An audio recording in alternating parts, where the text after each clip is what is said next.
The secret of Mamba Island. Long ago, in a village nestled by the great river Zoi, there was a legend of an island called Mamba Island, hidden deep in the heart of the river. This island, said the elders, was no ordinary place. It was alive with ancient spirits, and its land held secrets of the old world, forgotten by time. It was said that those who tried to seek it would face great trials, and no one who set foot on its shores would ever return the same. The elders often warned the village children not to speak of it, but the legend was too powerful to ignore. Among the children was a brave and curious young girl named Amina. She had heard the elders' tales since she was little and had always dreamed of discovering the truth behind Mamba Island. While other children played in the sun, Amina's thoughts wandered to the stories of hidden treasures, magical creatures, and the spirits that roamed the island. One day, while sitting by the river, Amina met an old man named Nyotsi, who was said to be a traveler, coming from the distant lands where the sun first rose. His skin was weathered and his eyes held secrets, but what caught Amina's attention was the necklace he wore, a pendant in the shape of a serpent, carved from ancient ivory. It was the symbol of Mamba, the serpent spirit, revered by the people of the river. "Why do you wear that?" Amina asked, her curiosity uncontainable. Nyotsi smiled softly, his voice like a whisper carried by the wind. "Oh, child, this symbol is the key. It marks the path to Mamba Island, the place where the spirits of our ancestors sleep. I have walked this path many times, but I have not found the island, and yet I know it calls to you." Amina's heart raced. "You know the way to the island?" Nyotsi nodded slowly. "I do. But the path is fraught with danger. The island does not welcome those who are unprepared, and the spirits that guard it will test you. If you are brave enough, you may learn the secret of the island, but be warned, what you find may change you forever." Despite Nyotsi's warning, Amina's mind was made up. She had always felt a deep connection to the river, to the land, and to the unseen forces that guided her people.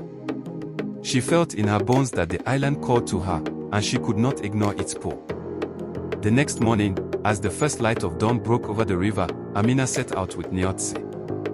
He handed her the ivory pendant, which would serve as her guide, and together they embarked on the journey toward Mamba Island.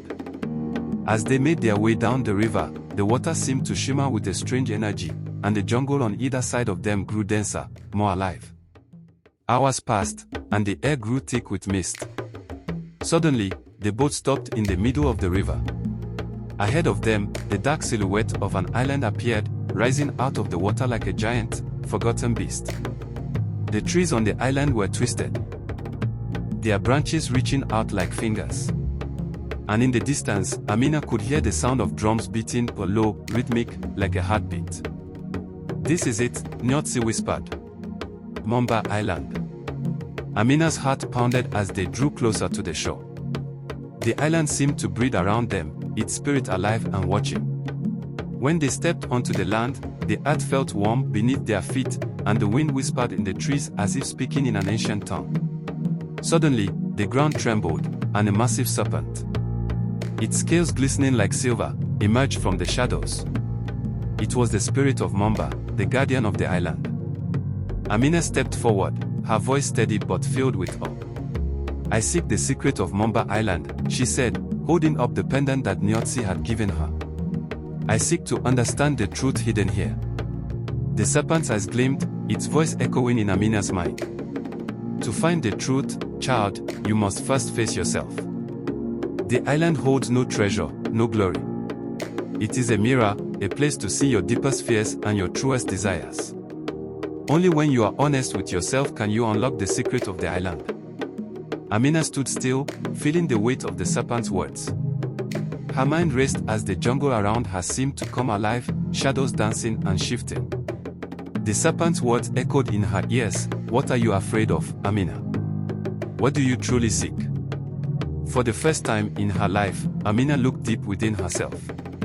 She realized that her desire to find the island had not been for fame or treasure, but for something much deeper, a longing to understand her place in the world, to uncover the hidden wisdom of her ancestors. "I seek knowledge," she said quietly. "I seek to understand the river, the land, and my people. I want to know how to protect them, how to keep their hearts and spirits strong. The serpent's eye softened. Then you have found what you seek. The island does not hold treasures of gold or jewels, but it holds the knowledge of your ancestors. The spirit of the land, the river, and all living things are one. As long as you remember this, you will always know how to protect them. With that, the serpent vanished into the jungle, and the mist began to lift. Amina felt a deep peace settle in her heart, and when she looked around, she saw the jungle in a new light. The trees, the animals, the river, they were all part of the same story, and now, so was she. Amina returned to her village, where she shared the wisdom of Mamba Island with her people. She became a healer and a protector, using the knowledge she gained from the island to guide her village and keep their connection to the land strong. And so, the story of Mamba Island was passed down from generation to generation, not as a tale of treasure or fame, but as a reminder that the true treasure lies within. And that understanding and harmony with the world around us is the greatest gift of all. The sun set over the village of Riversay as Amina returned from Mamba Island. Her heart was full, her mind clearer than it had ever been before. The spirits of the island had spoken, revealing truths that had once been hidden. Yet, as much as she had learned, she couldn't shake the feeling that her journey was far from over. Though the villagers greeted her warmly, they could sense the change in her. There was a calmness about her now, but also a newfound responsibility. The wisdom of Mamba Island had awakened something within her, a calling to protect her people in ways she hadn't imagined before. As days passed, Amina began to notice strange occurrences in the village. Crops, once abundant, started to wither. The river, which had always been full of life, began to run dry in certain places. The villagers whispered of a great drought that was approaching, one that could destroy everything they had worked for. One evening, as the sky darkened with the promise of a storm, Amina stood by the river, the pendant of Mamba in her hand. The air was thick, as if the land itself was holding its breath. "Mother," Amina whispered, as though speaking to the very spirit of the land, "what do I do now?" Suddenly, the wind began to stir. The trees bent as if they were trying to speak, and a soft voice, deep, like the earth itself, whispered through the leaves. It was the voice of Mamba, the guardian serpent. "The land is in turmoil, child. The balance has been disrupted. Your people have forgotten the old ways. You must return to the island. Only there can you find the answer to restore harmony." Amina's heart raced. She had hoped the island's wisdom would be enough to guide her. But now she understood the real test had only just begun. She needed to return, but this time, she would not be alone. The next morning, Amina gathered a small group of the village's most trusted elders and warriors. They were strong, wise, and respected for their knowledge of the river and the surrounding lands. Amina had a heavy heart as she spoke to them. "The island calls to me again," she said. "It says we have lost our way. Our people's connection to the land is slipping, and only the spirits of Mamba Island can restore the balance." The elders listened, their faces lined with years of experience. One by one, they nodded. They had heard the old stories, the tales passed down through generations, and they knew what Amina spoke was true. "We will follow you, Amina," said Elder Zola, her voice steady as a river's flow. "The spirits of the land are restless. If the island calls, we must answer."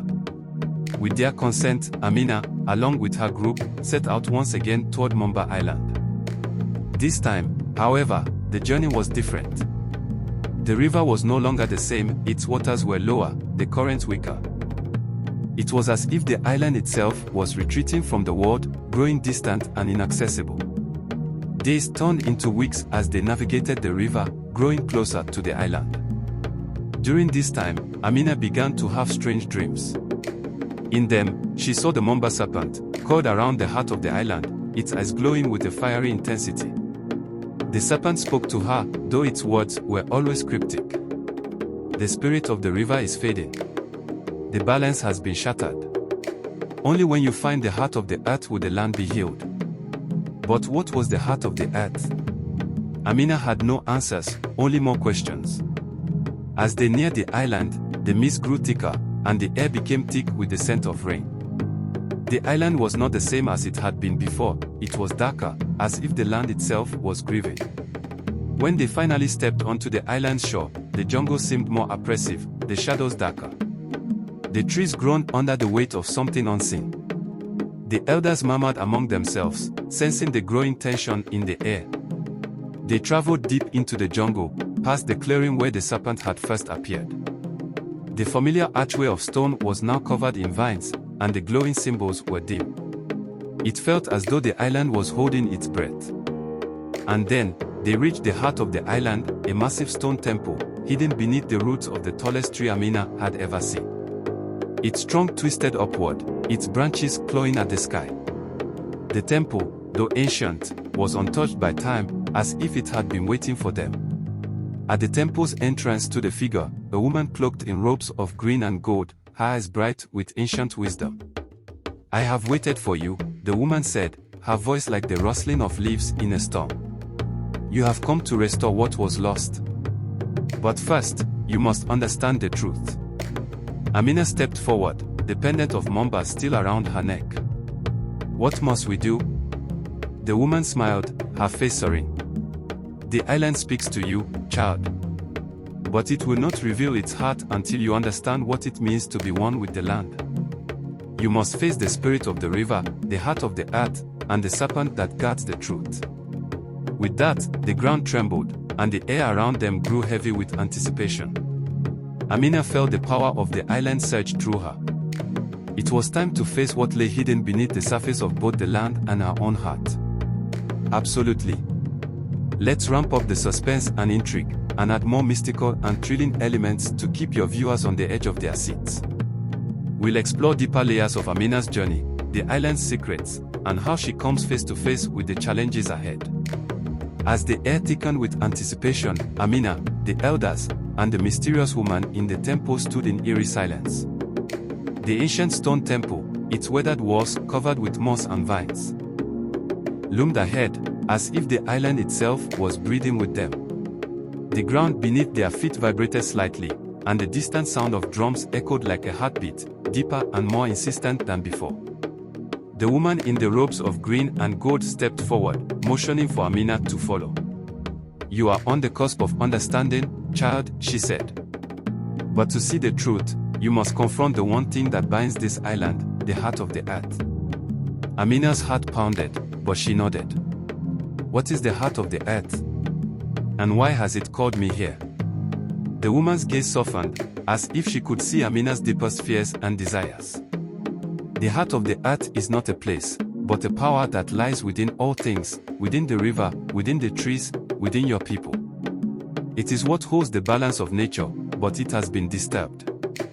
Amina felt the weight of the woman's words settle in her chest. "Disturbed? How?" The woman's voice dropped to a whisper. "The river is the lifeblood of your village. It flows from the heart of the island. But when the balance is disrupted, the river runs dry, the crops wither, and the people suffer. This disruption has been caused by greed, selfishness, and the loss of respect for the land." Amina turned to the elders, her thoughts racing. Had the villagers forgotten the old ways? Had they abandoned the teachings of their ancestors? "I must restore the balance," Amina declared, determination burning in her eyes. "Tell me what I must do." The woman gestured for Amina to follow her deeper into the temple. The walls seemed to shift as they entered, as though the temple itself was alive, guiding them. The air grew warmer, and Amina could feel a subtle hum beneath the earth. "Before you can restore the balance," the woman continued, "you must face the 3 trials of the island. Only then will you be allowed to see the heart of the earth. You will face your own fears, your past, and your deepest desires. The island will test your resolve, your strength, and your heart." Amina's pulse quickened. "What are the trials?" The woman's eyes gleamed with an unsettling calm. "The first trial is the trial of shadows. You must confront your deepest fear, the shadow that lies within your heart. The second trial is the trial of water. You must embrace the flow of life, learning to navigate the currents of the world. The third and final trial is the trial of the serpent. You must face the guardian spirit of the island, the great serpent Mamba, and prove your worth. Amina took a deep breath, her heart racing with both fear and excitement. She had come this far, there was no turning back. The woman raised her hands to the sky, and a gust of wind swept through the temple, extinguishing the torchlight. The air around them grew dense, as though something unseen was watching. "Go now," the woman said, her voice now echoing with a mystical force. "The trials begin. Only you can restore the heart of the earth. But be warned, the island does not offer its secrets freely. It will test you in ways you cannot imagine." Without another word, the woman vanished, leaving Amina standing alone in the center of the temple. The ground beneath her feet rumbled, and the shadows around her seemed to twist, pulling her toward the first trial. Amina found herself standing in a vast, dark cavern, the air thick with the scent of earth and decay. Her heart pounded, and the hairs on the back of her neck stood on end. All around her, the shadows seemed to stretch and grow, forming shapes and figures that made her blood run cold. Suddenly, a voice echoed from the darkness, low, deep, and familiar. "Amina. You cannot escape yourself." Amina's breath caught in her throat. She knew that voice. It was her own. Out of the darkness, a shadowy figure stepped forward, an exact replica of Amina, her eyes filled with the same determination but twisted with darkness. This was her fear, her deepest regret, her own inner demons given form. The shadow Amina grinned, a cruel smile spreading across her face. "You think you can save your people? You think you can restore balance? You're just like everyone else, selfish, driven by your own desires. You don't understand the island. You don't understand your true power." Amina's knees wobbled as doubt crept into her heart.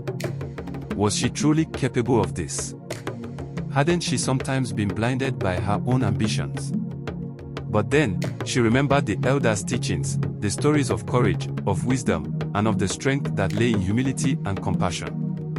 She raised her head high, her voice steady. "I will not be controlled by my fears," she said, her words ringing in the silence. "I am not defined by my regrets. I am defined by my actions, by my choices. I will not let the shadows control me." The shadow shrieked and dissolved into mist, vanishing into the cavern's walls. The darkness faded, and the path forward was illuminated by a soft, golden light. Amina stepped forward, the golden light leading her to a vast river. The water shimmered under the moonlight, but its currents were swift and wild, tugging at the edges of her feet. The river was both beautiful and treacherous, its depths hiding ancient secrets. "You must trust the flow of life," the voice of the woman echoed from the temple. "Navigate the currents, and learn to embrace the unknown." Amina hesitated. She had always been a confident swimmer, but this was different. The water was alive, its currents pulling at her with a will of their own. She could see shadowy figures beneath the surface, her fears, her doubts, and the faces of her loved ones. All appearing and disappearing in the dark water. She closed her eyes, took a deep breath, and stepped into the river. She let the current pull her, trusting the flow of life. Her body moved with the river, not fighting against it, but allowing it to guide her toward the other side. Each step felt like a surrender, letting go of control, trusting in herself and the world around her. When she reached the opposite shore, the water calmed, and the moonlight bathed her in a soft glow. She had passed the second trial. As Amina approached the final trial, the island seemed to grow even darker. The trees whispered warnings, and the wind howled through the branches. She could feel the presence of the great serpent Mamba, watching her from the shadows. Suddenly, from the heart of the jungle, a massive figure emerged, Mamba, the guardian of the island. A serpent so enormous that it seemed to stretch from the earth to the sky. Its scales shimmered like liquid gold, its eyes glowing with ancient power. Mamba's voice rumbled through the air.